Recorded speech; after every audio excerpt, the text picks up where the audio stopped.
катышуучулары бардыгыңыздарды келе жаткан өлкөбүздүн 30 жылдык майрамы менен чын жүрөктөн куттуктайм.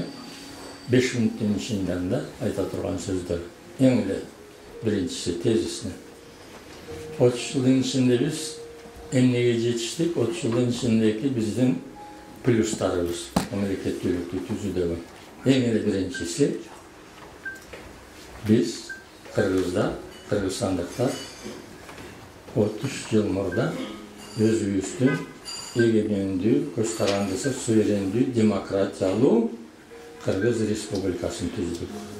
15 декабрь 1990 жыл бүгүнкү Кыргыз Республикасынын, бүгүнкү эгемендүү жаңы Кыргыз Республикасынын түптөлгөн күнү. Ошол процесстин башында турган киши катары мен айтып коеюн, сенин есиңде болсун. Бек болсун. 1990 жылдын 15 декабрында биз Кыргыз Республикасынын суверендүүлүгү жөнүндө декларацияны кабыл алганбыз. Так ошол декларацияда биз мамлекетибиздин атын Кыргыз Советтик Социалисттик Республика деген намынан баш тартып, терең талкуунун негизинде, чатактын негизинде, ар түркүн ой пикирлеринин айтуусунун негизинде, Советтер Союзу жашап турган мезгилде биз өзүбүздүн мамлекеттин аталышындагы аббревиатурадан Советтик Социалисттик деген эки сөздү алып коюп, Кыргыз Республикасы түзгөнбүз. Советтик Социалисттик деген сөз бул жөнөкөй аббревиатура эмес. Бул мамлекеттин түзүлүшү деген сөз советтик, бул социалистик тип государства деген сөз. Мына ошондо мурдакы союздук республикалардын ичинде биринчилерден болуп, биз өзүбүздүн республикага жаңы ат бергенбиз.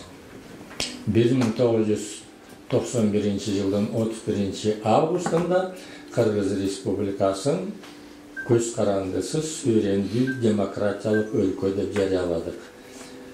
Кабыл алган декларациябызда менин колум турат. Ошол декларация бар болгону 5 статьядан турат.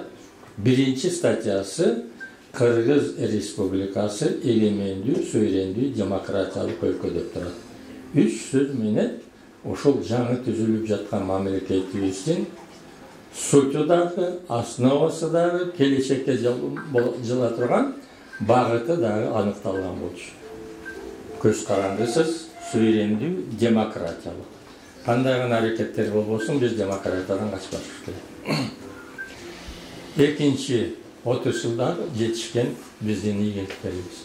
Биз мамлекетибизди жөн гана атын атап койбостон экономикалык, финансалык, социалдык, саясий фундаментин түзө алдык.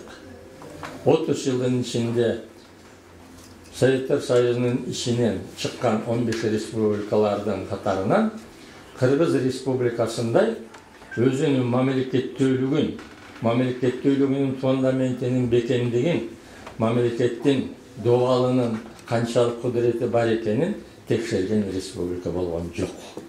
Биз республикабызда 3 жолу мамлекеттик төңкөрүш жасап алдык. Болгондо дагы президенттерибизди кубалап, анын ичинде канча жолу кан төгүлүп, бирок бүгүнкү күнгө жетип отурабыз.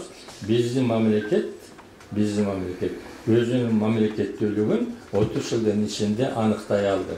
Кыргызстандын түндүгүн бир жака, түштүгүн бир жака берип коюш, башка мамлекеттерге кошуп коюш деген иронический сөздөр, ошо ирониянын ар жагында какой-то степени чындык турган сөздөрдүн баардыгы тең ишке ашпастан, канчалык кыйынчылык болбосун, биз мамлекетибизди фундаментинде сактап калдык, биримдигинде сактап калдык, бириктүүлүгүн дагы сактап калдык. Мына бул дагы биздин плюсубуз. Кандай кемчиликтер болду? Эң эле негизи биз 30 жылдын ичинде мына ошол мамлекеттүүлүктү түзгөн кишилердин катарында силер менен бирге турган киши катары мен айтып коеюн. Биз мамлекеттик бийликти 30 жылдын ичинде андыктап, тактап, анан ошол бийликти коргоп, ошол бийликке мүмкүнчүлүк, өзүнүн мүмкүнчүлүгүн өзүн өзү сактоо мүмкүнчүлүгүн биз көндүрө алган жокпуз. Бизде бийликти басып алуу, бийликти өзгөртүп коюу, мамлекеттик төңкөрүш жасап коюу жөнөкөй рядовой нерсеге айланып калды. Бул биз үчүн дагы минус, бул биздин коңшуларыбызды дагы чочтат. Дүйнө үчүн теоретика жагынан каралып, эмне үчүн Кыргызстанда ушундай өзгөрүштөр болот деген сөздөр бүт мамлекеттер боюнча, бүт дүйнө боюнча тарап кеткен сөз. Экинчи кемчилдигибиз башка эле мамлекеттер сыяктуу мүмкүн алардан дагы жогору бизде коррупциянын эң жогорку деңгээлге жеткендиги. Бир дагы президентибиз жөнөкөй коррупцияга жана башкага малынбай кеткен жок.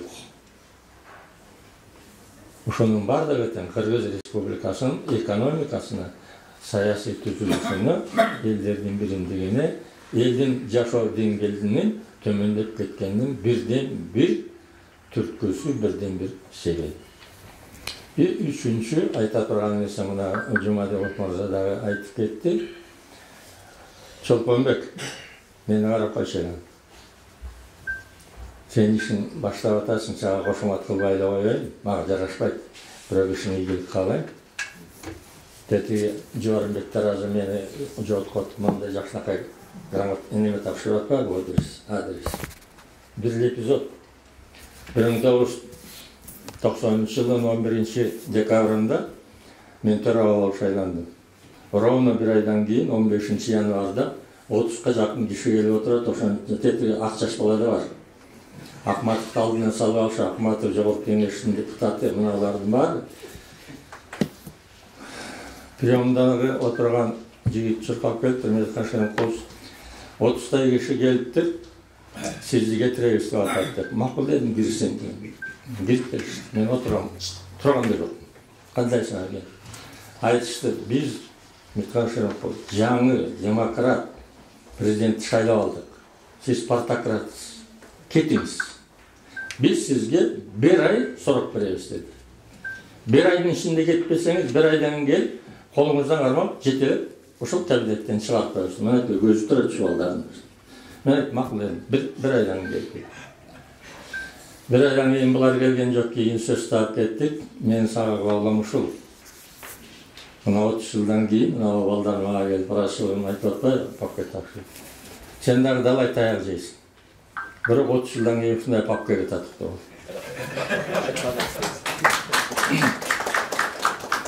Ал эми коопсуздук боюнча боло турган болсо, бүт эме. Коопсуздук жөнүндө боло турган болсо. Бүгүнкү өзгөрүш, бүгүнкү өзгөчө коңшулар боюнча болуп жаткан окуялар, бул бизди коопсуздандырбай коюш керек. Сөзсүз. Мына биздин коңшу мамлекеттерибиз эрежелерин көтөрүп, антимит атат, биз болсо көчөдө эле азат жыргап жүрүп атабыз. Чолпонбек, ошого көңүл бургула айланыңдар. Мамлекетте бир жаман нерсе башталып кетиш, ал талибандар биздин границаны бузуп келет деген ойдон алыспыз. Алардын өзүнүн влияниясы биздин республиканын ичинде ушунчалык күчтүү. Орозбек, Торавы ушунчалык күчтүү. Биз ошону билбей жатабыз, эсептебей жатабыз, эске албай жатабыз. Мамлекеттин коопсуздугу, мамлекеттин көз карандысыздыгы, мамлекеттин эгемендүүлүгү мындан ары дагы илгери кандай болсо, азыр дагы өзгөчө чет мамлекеттен болгон коопсуздукту биз дагы эске алып койбосок болбойт. Идеология боюнча ошону менен бүтөт. Идеология боюнча Кыргызстанга идеология керекпи, кереги жокпу деп атпайбызбы? Академик президентибиз баш болуп, докторуна парламентти башкарган мага окшогон кишилер баш болуп, 30 жылдын ичинде идеология деп келе атасыңар. Идеологияны издеп, идеологияны азыр бир системага салып, элге таанытып тарата алган жокпуз. Бакиев бир жолу Мадомаровду баш кылып туруп айткан болчу, жаңы жылга чейин идеологияны ап келип туруп менин столума коесуңар деп. Ошол комиссияга мен де 2 жолу барып айттым. Мен мындан кийин дедим, бул сессияңа катышпайм. Себеби мен чындап эле катыша турган болсом, анан бир проект жасала турган болсо, Шеремкулов Компартиянын идеологиясын алып келиптир деп айтасыңар да мен катышпай болгон. Азыр ушул идеологияга мынабу тышкы көрүнүштөр дагы бизди түрткүгө алып келет.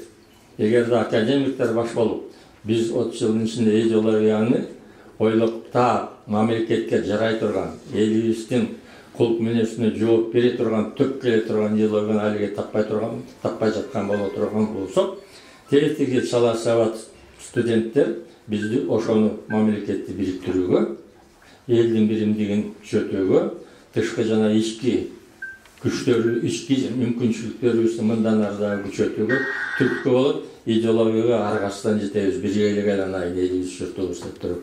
Мына ушуну айтып коеюн дедим. Келе жаткан 30 жылдык майрамыбыз баарыбыз үчүн кут болсун.